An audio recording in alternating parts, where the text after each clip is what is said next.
Bonjour à tous, c'est Trading avec vous. Donc, je vais revenir sur le BTC. Ok, je l'ai pris en daily. Donc, vous connaissez tous le graphe du BTC. Vous avez une impulsion ici avec l'ancien ATH de 2017, un gros retracement derrière, une impulsion, un retracement Covid, mars 2020, et ensuite une explosion à la hausse. On constate ici qu'on a cet ancien ATH et ce plus bas ici qui est très important, les 3156 qui marque ici la tendance haussière de l'actif. Donc on est toujours sur une tendance haussière du BTC. Ok. Arrivé ici, on a fait quoi? On a cassé cet ATH ancien 2017 avec une impulsion puissante, forte, qui a mis un peu de temps, qui s'est fait en plusieurs fois ici en 2 temps avant de partir. Et ici, on a créé une nouvelle structure. Donc, comme je vous l'ai déjà montré, je vais prendre un petit rectangle pour vous expliquer. La structure, elle part d'ici aussi, des 3000, des 21 815. Ok, la structure, elle part d'ici. Donc ça, c'est la structure qui a été créée lors de l'impulsion en 2020, à partir de mars 2020. Et cette structure, c'est tout ça. Donc, comme ça, avec ce rectangle, vous allez mieux matérialiser l'actif. Donc, qu'est-ce qu'on a ici sur cette structure? Donc, cette structure a été créée ici en 2020. On va aller en daily 2 pour moi voir un peu mieux les bougies. Voilà. Donc, cette structure ici, on a fait quoi? Donc là, je vous montre directement, comme ça vous allez comprendre rapidement ce qui se passe. Donc, la structure, elle part des 21 815. On avait fracturé ici avec cette bougie puissante, vous la voyez ici. Donc, une accélération haussière. Ça, c'est quoi? Eh ben, c'est un price delivery. Donc, on a délivré le marché rapidement. Donc ça, c'est un prix qui a été délivré rapidement lors de la cassure de l'ancien ATH. On appelle ça un price delivery. Donc on a délivré le prix rapidement. Donc le prix, qu'est-ce qu'il est revenu? Eh ben, il est revenu dans ce price delivery. Je vous le trace comme ça, vous allez visuellement le matérialiser. Donc ce price delivery a démarré d'ici. Donc ici à partir des 18 108 en décembre 2020. Une accélération, donc ça crée un déséquilibre de marché. Donc forcément, le prix doit y revenir un moment ou un autre. OK? Quand le prix est proche de ce niveau, il va le chercher, pour votre information. Là, ici, donc on est revenu. Dès qu'on est arrivé sur ce price delivery, on a fait quoi? On a fait une latéralisation. Donc on a latéralisé et après on a fait une impulsion baissière ici. On a cassé. Donc après avoir checké ce price delivery, on l'a cassé, on est revenu. Donc regardez cette structure, la boîte grise qui est ici, c'est la structure qui a été créée en 2020 avec le plus bas à 21 815, d'accord? Et on peut même matérialiser ce plus bas ici, d'accord? Sur ce niveau-là ici. Ok, donc ce plus bas ici que je vais mettre en... Allez, on va le mettre en noir. Donc ce plus bas qui est ici, donc l'impulsion elle est partie vraiment d'ici, d'accord? Donc ici, donc on remarque bien ici, la liquidité de cette structure a été prise. Je ne sais pas si vous l'avez fait attention sur le graphique. D'accord? Donc on a une impulsion qui part d'ici. Ce niveau-là, regardez bien, il a été pris ici. Donc c'est de l'argent qui a été pris. Donc on va ici, je vais le mettre au centre pour vous montrer le petit dollar. Donc c'est ma petite note ici. Quand on a pris cet argent ici, on a fait une réaction haussière. Donc cet argent, il est très important, d'accord? Car si on va ici en monthly ici, on remarque bien ici que c'est un niveau important. On peut aller même en trimestriel, donc en 3 mois. Ok, on constate ici ce price delivery, d'accord, ce price ici, ok, qui a été comblé partiellement et on le voit bien en trimestriel ou en monthly. Donc là, on est venu chercher cette liquidité. Donc quand on prend une liquidité qui est importante, d'accord, on remarque bien, c'est la liquidité de cette impulsion qui est partie, qui a créé ce mouvement et cet ATH et qui a créé ce mouvement aussi. Ok, quand on la casse, bien sûr, on a une réaction haussière. Donc c'est pour ça que vous voyez cette réaction haussière, cette impulsion par rapport à cette prise de liquidité. Donc cette première prise de liquidité, d'abord, c'était de start le déséquilibre de marché. Et ensuite, on est parti chercher cette liquidité qui était devant nos yeux, on la voit ici, et qui a été prise. Et tout de suite derrière, on a fait une réaction haussière. Donc là, qu'est-ce qui se passe? On a ici notre rectangle gris. Vous êtes d'accord avec moi?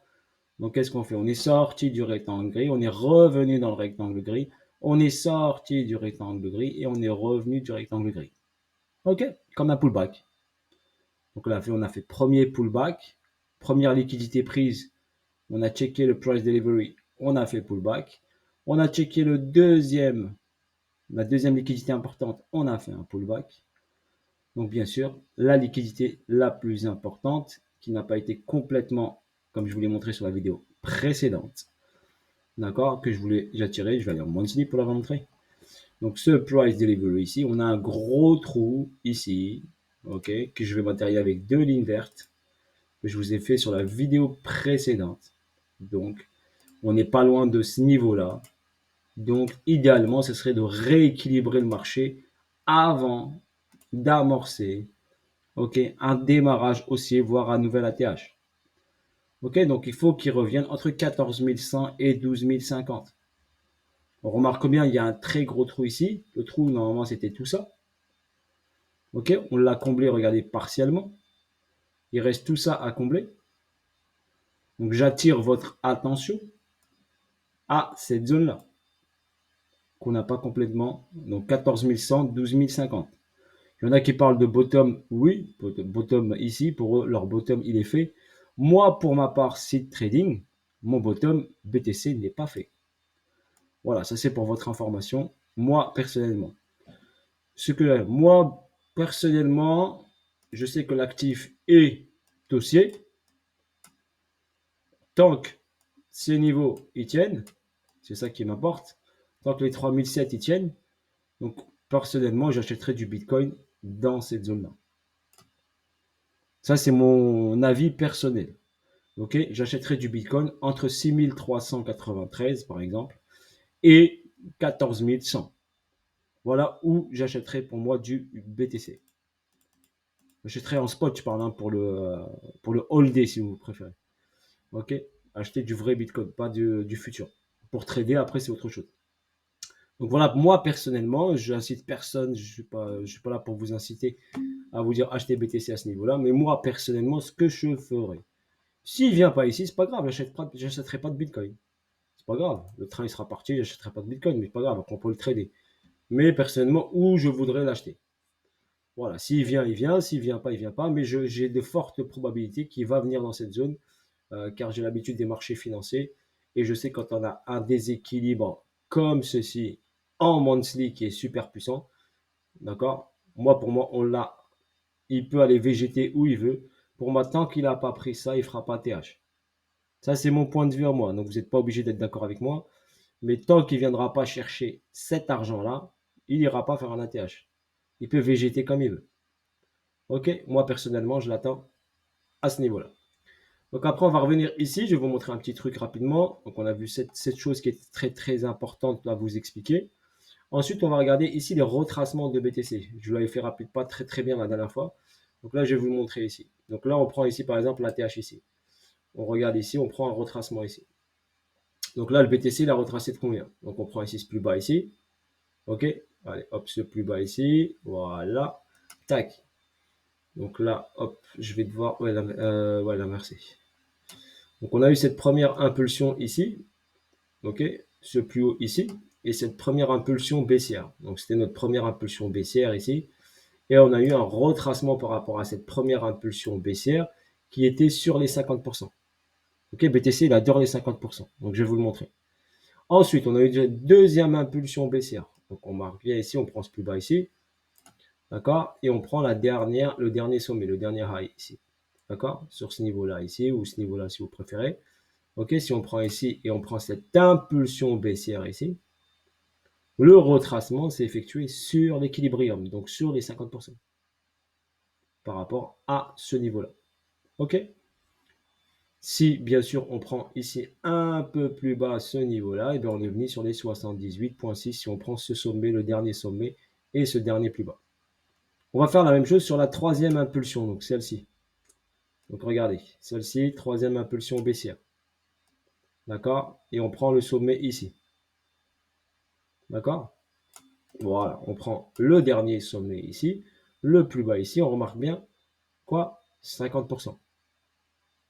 Ok, on est sur les 50. Et là, même si on prend cette partie-là, regardez, le dernier le haut qu'il a fait par rapport à ce niveau-là de ce sommet ici, on remarque bien toujours sur la ligne des 50. Donc si je prends ce plus bas et ce plus haut, BTC ici sur ce mouvement de latéralisation n'a jamais dépassé les 50%. Ok, donc il adore la ligne des 50, donc l'équilibrium, la ligne des 50. BTC, j'ai remarqué moi ça. Je vous le fais, je vous le montre. Et pour l'instant, il n'a pas dépassé cette ligne des 50. C'est 24 015 $. Il va les toucher, passer par-dessus un tout petit peu, mais il n'a jamais dépassé la ligne des 50. Donc c'est pour ça que la dernière fois, je vous ai alerté sur ce niveau-là. Ok? Idéalement, bien sûr, la zone idéale, ce serait qu'il vienne ici entre les 78,6 et les 61,8. Et après, moi, j'ai mon ratio qui est entre les deux, qui est 70%, comme je vous l'ai expliqué. D'accord? Donc là, ici, sur ce niveau-là. Donc, idéalement, ce serait 28 800, entre 26 et 28. Mais pour l'instant, le mur des 50% est un mur très, très important. Donc, ce mur ici, eh ben, ce mur-là, là, il a du mal à l'éclater. OK? Donc, ce mur-là, c'est un gros mur de stop. Voilà. Ce niveau, il est fait quoi? Le prix, il est revenu dans ce niveau-là. Et là, hop, ici. Il lui faut énormément de force pour péter ça, pour votre information. Voilà. Donc ensuite, on va aller ici en H8 pour vous montrer un petit truc rapide que j'ai montré sur Twitter. Même en H4. Allez, on va aller en H4. En H4, j'ai quoi en H4? Donc je vais enlever ici, tac. Ok, la partie verte ici. En H4 ici, j'ai on appelle ça un diamant qui se dessine. C'est une figure bearish. C'est une figure chartiste bearish, d'accord? Donc BCR, comment je le vois moi personnellement, regardez, je vais vous le faire rapidement ici. Je l'ai montré sur Twitter.